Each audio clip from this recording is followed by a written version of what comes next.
Assalamualaikum warahmatullahi wabarakatuh. Waalaikumsalam warahmatullahi wabarakatuh. Selamat pagi teman-teman semuanya.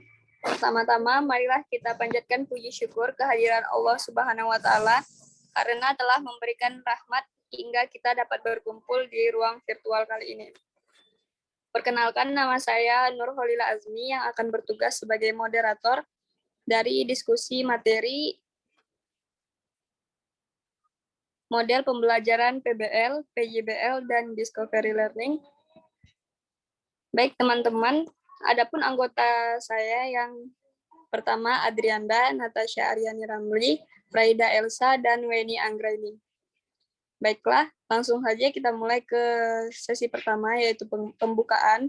Sebelumnya, marilah kita mengucapkan Bismillahirrahmanirrahim bersama-sama.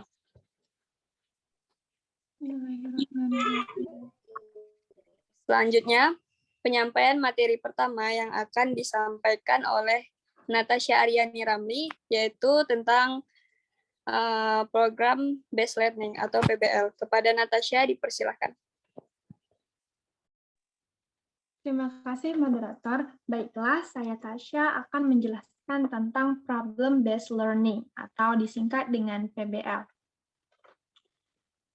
Berikut ini ialah beberapa definisi PBL dari beberapa ahli. Yang pertama, Problem Based Learning adalah suatu gaya pembelajaran yang mengarahkan siswa untuk dapat aktif saat dihadapkan pada masalah kompleks dalam situasi yang nyata atau sesuai dengan masalah yang mereka temui dalam kehidupan sehari-hari, menurut pendapat Glaser pada tahun 2001. Pengertian yang kedua yaitu Problem-Based Learning atau PBL adalah model pembelajaran yang meningkatkan rasa ingin tahu siswa untuk dapat mencari solusi dari permasalahan yang mereka alami di dunia nyata. Pendapat ini dijabarkan oleh Dock pada tahun 1995.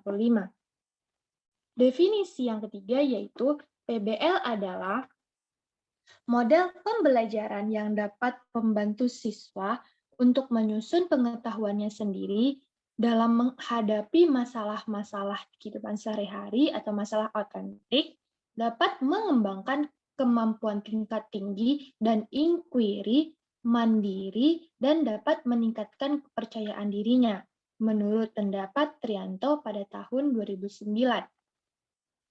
Definisi yang terakhir yaitu PBL adalah model pembelajaran yang memiliki esensi berupa dapat menyuguhkan berbagai situasi yang autentik dan bermakna kepada siswa, menurut pendapat Arens pada tahun 2008. Dari beberapa definisi para ahli di atas, dapat kita simpulkan bahwa definisi dari problem-based learning sendiri ialah pembelajaran berbasis masalah. Ialah model pengajaran yang bercirikan adanya permasalahan-permasalahan nyata sebagai konteks untuk para peserta didik belajar berpikir kritis dan keterampilan untuk memecahkan masalah, serta dapat memperoleh pengetahuan dari apa yang telah mereka pelajari.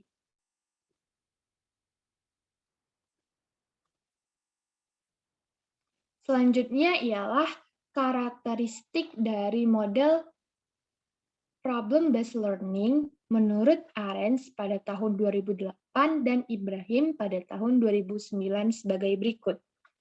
Yang pertama ialah pembelajaran PBL ini sendiri dapat dibuka dengan memberikan siswa masalah-masalah yang berhubungan dengan kehidupan mereka sehari-hari. Kemudian, guru juga dapat memilih masalah itu sesuai dengan tujuan pembelajaran. Karakteristik yang ketiga ialah diharapkan siswa dapat menyelesaikan masalah tersebut dengan penyelidikan yang autentik. Karakteristik yang keempat ialah Saat siswa berada di dalam kelompok-kelompok kecil yang telah dibagi oleh guru, siswa dapat mencari solusi untuk memecahkan masalah-masalah yang telah diberikan oleh guru. Selanjutnya ialah guru bertindak sebagai tutor dan fasilitator bagi siswanya. Karakteristik yang keenam ialah siswa dapat bertanggung jawab untuk memperoleh suatu informasi yang bervariasi dari beberapa sumber masalah yang telah diberikan. Karakteristik yang terakhir ialah siswa dapat mempresentasikan hasil penyelesaian masalah yang telah didapat dalam bentuk sebuah produk.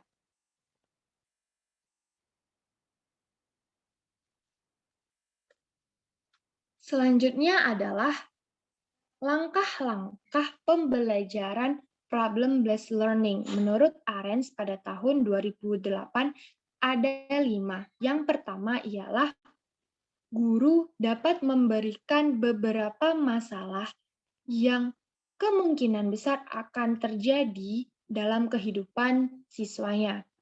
Yang kedua ialah guru dapat membentuk siswa dalam beberapa kelompok belajar. Selanjutnya, guru dapat membantu siswa untuk mengorganisasikan tugas belajar yang sesuai dengan masalah yang telah diberikan.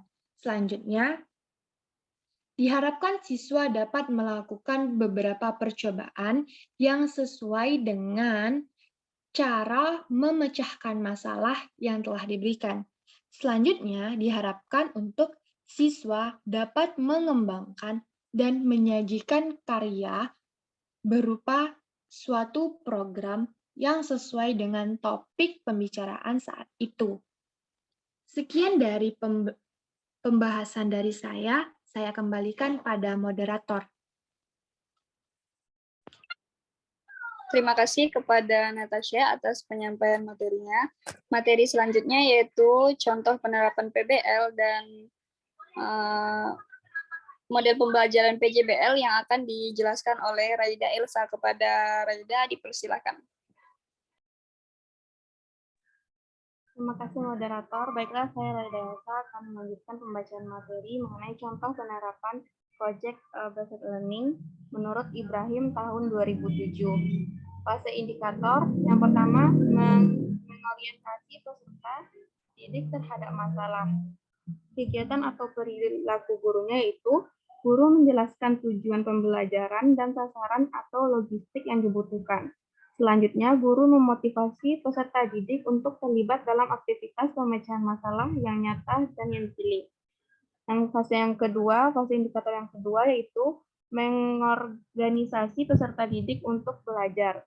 Kegiatan atau perilaku gurunya, pendidik membantu peserta didik untuk mendefinisikan dan mengorganisasikan tugas belajar yang berhubungan dengan masalah tersebut. Fase indikator yang ketiga, membimbing penyelidikan individual maupun kelompok. Kegiatan atau perilaku gurunya yaitu guru mendorong peserta didik untuk mengumpulkan informasi yang sesuai dan melaksanakan eksperimen untuk mendapatkan kejelasan yang diperlukan untuk menyelesaikan masalah. Siswa dituntut untuk menjadi penyidik yang aktif. Fase yang keempat, mengembangkan dan menyajikan hasil karya. Kegiatan perilaku gurunya, pendidik membantu siswa untuk berbagi tugas dan merencanakan atau menyiapkan karya yang sesuai sebagai hasil pemecahan masalah dalam bentuk laporan. Fase indikator yang terakhir yaitu menganalisis dan mengevaluasi proses pemecahan masalah. Kegiatan atau perilaku guru, yaitu guru membantu peserta didik untuk melakukan refleksi atau evaluasi terhadap proses pemecahan masalah yang dilakukan.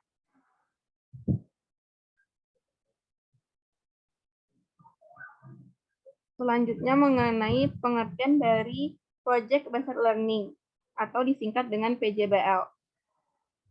Project Based Learning atau PJBL adalah model pembelajaran yang menggunakan masalah sebagai langkah awal dalam mengumpulkan dan mengintegrasikan pengetahuan baru berdasarkan pengalamannya dan beraktivitas secara nyata, menurut Daryanto 2012. Kemudian menurut Sugiharto tahun 2015, metode proyek adalah metode pembelajaran berupa penyajian kepada peserta didik materi pembelajaran yang bertitik tolak dari suatu masalah yang selanjutnya dibahas dari berbagai sisi yang relevan sehingga diperoleh pemecahan secara menyeluruh dan bermakna. Dan pengertian menurut Fatur Rahman tahun 2016, PJBL merupakan model pembelajaran yang menggunakan proyek atau kegiatan sebagai sarana pembelajaran untuk mencapai kompetensi sikap, pengetahuan, dan keterampilan. Karakteristik PJBL. Model pembelajaran Project Based Learning mempunyai karakteristik sebagai berikut menurut Daryanto tahun 2012. Yang pertama, peserta didik membuat keputusan tentang sebuah kerangka kerja. Yang kedua, adanya permasalahan atau tantangan yang diajukan kepada peserta didik. Yang ketiga, peserta didik mendesain proses untuk menentukan solusi atas permasalahannya atau tantangan yang diajukan. Yang keempat, peserta didik secara kolaboratif bertanggung jawab untuk mengakses dan mengelola informasi untuk memecahkan permasalahan. Yang kelima, proses evaluasi dijalankan secara kontinu atau berlanjut. Yang keenam, peserta didik secara berkala melakukan refleksi atas aktivitas yang sudah dijalankan. Yang ketujuh, produk akhir aktivitas belajar akan dievaluasi secara kualitatif. Dan yang terakhir, situasi pembelajaran sangat toleran terhadap kesalahan dan perubahan. Sekian pemaparan materi dari saya kembalikan kepada moderator. Baiklah, terima kasih kepada Raida Elsa yang telah menjelaskan materi yaitu contoh penerapan problem based learning, pengertian project based learning, dan karakteristik project based learning. Materi selanjutnya yaitu tentang kelebihan project based learning yang akan saya bacakan sendiri. Kelebihan project based learning mempunyai kelebihan sebagai berikut, yaitu menurut Daryanto pada tahun 2012. Yang pertama yaitu meningkatkan motivasi belajar peserta didik untuk belajar, mendorong kemampuan mereka untuk melakukan pekerjaan penting dan mereka perlu untuk dihargai. Yang kedua, meningkatkan kemampuan pemecahan masalah. Yang ketiga, membuat peserta didik menjadi lebih aktif dan berhasil dalam memecahkan problem-problem kompleks. Dan yang keempat, meningkatkan kolaborasi. Selanjutnya, mendorong peserta didik untuk mengembangkan dan mempraktikkan keterampilan komunikasi. Selanjutnya, meningkatkan keterampilan peserta didik dalam mengelola sumber. Selanjutnya, memberikan pengalaman kepada peserta didik pembelajaran dan praktik dalam mengorganisasikan proyek dan membuat alokasi waktu dan sumber-sumber lain seperti perlengkapan untuk menyelesaikan tugas. Selanjutnya, menyediakan pengalaman belajar yang melibatkan peserta didik secara kompleks dan dirancang untuk berkembang sesuai dengan dunia nyata.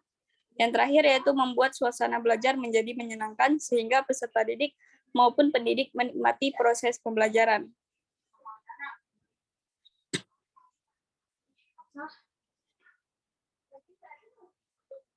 Selanjutnya, adapun kekurangan dari project based learning itu menurut Daryanto pada tahun 2012. Yang pertama yaitu memerlukan banyak waktu untuk menyelesaikan masalah. Yang kedua, membutuhkan biaya yang cukup banyak. Yang ketiga, banyak instruktur yang merasa nyaman dengan kelas tradisional, di mana instruktur memegang peran utama di kelas. Yang keempat, banyaknya peralatan yang harus disediakan. Yang kelima, peserta didik yang memiliki kelemahan dalam percobaan dan pengumpulan informasi akan mengalami kesulitan. Yang keenam, ada kemungkinan peserta didik yang kurang aktif dalam belajar bekerja kelompok. Yang terakhir yaitu ketika topik yang diberikan kepada masing-masing berbeda, dikhawatirkan peserta didik tidak bisa memahami topik secara keseluruhan. Adapun langkah-langkah project based learning itu menurut Abidin, yang pertama yaitu menentukan pertanyaan mendasar, start with essential question. Yang kedua, menyusun perencanaan proyek, desain project. Yang ketiga, menyusun jadwal atau create schedule. Yang keempat, memantau siswa dan kemajuan proyek. atau monitoring the student and progress of project. Yang kelima, menilai hasil atau assess the outcome. Yang terakhir yaitu evaluasi pengalaman atau evaluation the experience. Sekian penyampaian materi dari saya. Materi selanjutnya yaitu tentang contoh penerapan project based learning yang akan dijelaskan oleh Weni Anggraini. Kepada Weni dipersilahkan. Baiklah, terima kasih moderator. Saya akan melanjutkan materi yaitu tentang contoh penerapan PJBL atau Project Based Learning, yaitu kompetensi dasar. 3.4 mengidentifikasi komponen-komponen listrik dan fungsinya dalam rangkaian listrik sederhana. 4.4 melakukan percobaan rangkaian listrik sederhana secara seri dan paralel. Indikatornya yaitu yang pertama, merancang model rangkaian listrik paralel. Yang kedua, menguji model rangkaian percobaan listrik paralel. Yang ketiga, menyajikan laporan hasil percobaan rangkaian paralel. Materinya yaitu yang pertama, rangkaian listrik paralel. Yang kedua, peserta didik mengkomunikasikan hasil rancangan bel listrik dan jadwal proyek di depan kelas. Guru memberikan masukan kepada peserta didik terhadap rancangan proyek.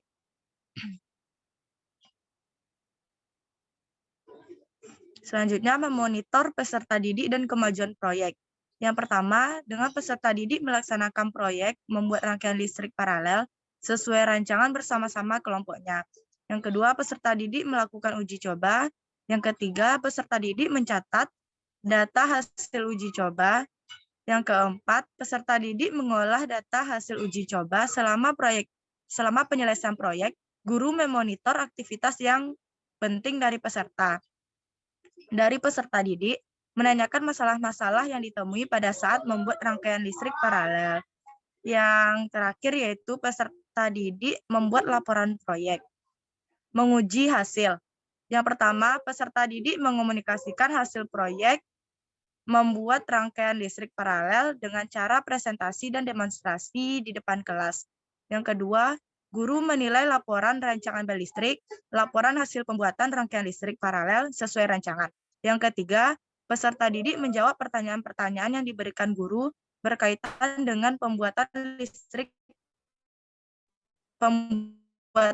bel listriknya. Yang terakhir, guru memberikan saran-saran untuk perbaikan pembuatan.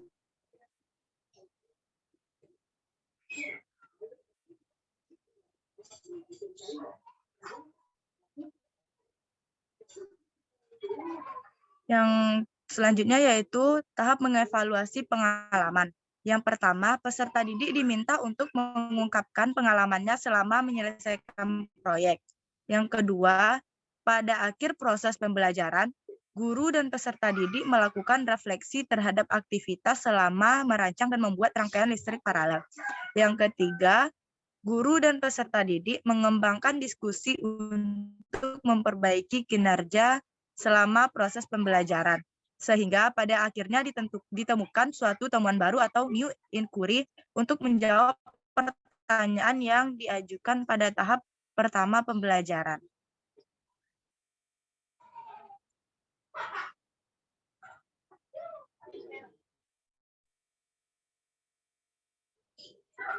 Selanjutnya yaitu pengertian discovery learning.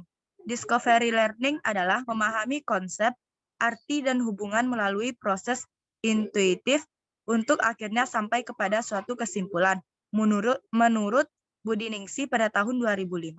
Selanjutnya, pengertian discovery learning menurut Hoffman pada tahun 2000 yaitu belajar discovery adalah ajaran instruktur strategi yang dapat dimanfaatkan untuk meningkatkan keterlibatan dan relevansi siswa.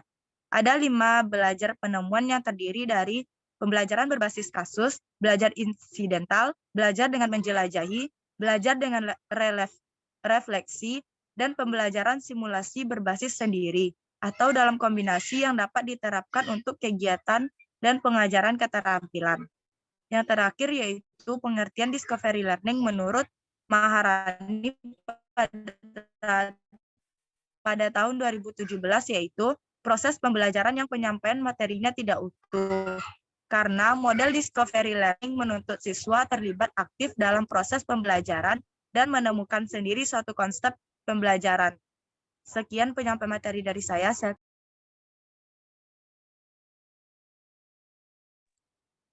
Baiklah, terima kasih kepada Weni Anggraini atas penyampaian materinya. Pembaca materi yang terakhir yaitu Adrianda tentang materi karakteristik discovery learning, langkah-langkah discovery learning, dan contoh penerapan discovery learning. Kepada Adrianda, dipersilakan. Terima kasih kepada moderator yang telah memberi kesempatan untuk menyampaikan materi. Materi yang akan saya sampaikan yaitu karakteristik discovery learning. Ada 3 ciri utama dalam discovery learning, yaitu sebagai berikut menurut Hosnan 2014. Yang pertama yaitu mengeksplorasi dan memecahkan masalah untuk menciptakan, menggabungkan, dan menggeneralisasi pengetahuan. Yang kedua yaitu berpusat pada siswa.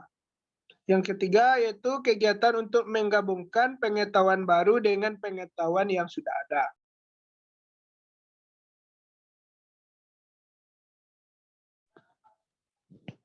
Selanjutnya yaitu langkah-langkah discovery learning.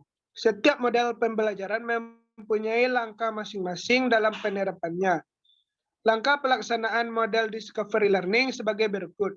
Menurut Kurnasia 2014. Yang pertama yaitu menentukan tujuan pembelajaran. Yang kedua, melakukan identifikasi karakter peserta didik dalam pembelajaran melalui angket pengamatan. Yang ketiga yaitu memilih materi pelajaran.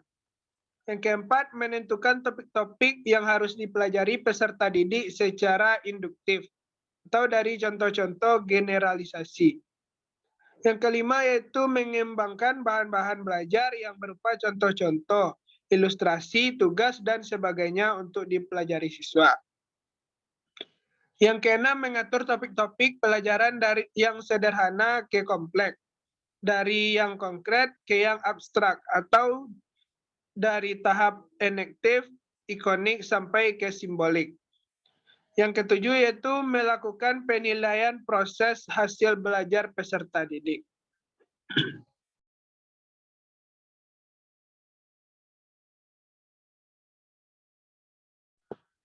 Contoh penerapan discovery learning. Penerapan discovery learning dapat dilakukan dengan 2 cara, yaitu menurut Hamalik 2009. Yang pertama, hubungan 2 arah adalah di mana siswa harus bisa berkomunikasi dengan guru seperti menjawab pertanyaan. Lalu guru melakukan komunikasi dengan siswa dengan cara panduan secara baik. Yang kedua yaitu hubungan 1 arah adalah siswa akan diberi stimulus agar mereka bisa melaksanakan penemuan, di mana guru akan memberikan sebuah masalah kepada siswa dan mereka akan membuat solusi dengan metode penemuan. Contoh penerapan discovery learning dalam RPP yaitu fase stimulasi, fase identifikasi masalah, fase pengumpulan data, fase pengolahan data, fase pembuktian, fase generalisasi, dan fase penutup.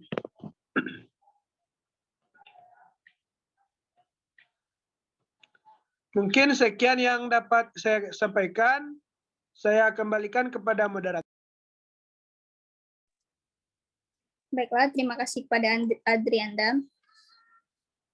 Cukup sekian materi yang dapat kelompok kami sajikan. Jika ada kesalahan dan kekurangan, mohon maaf. Saya akhiri dengan wassalamualaikum warahmatullahi wabarakatuh.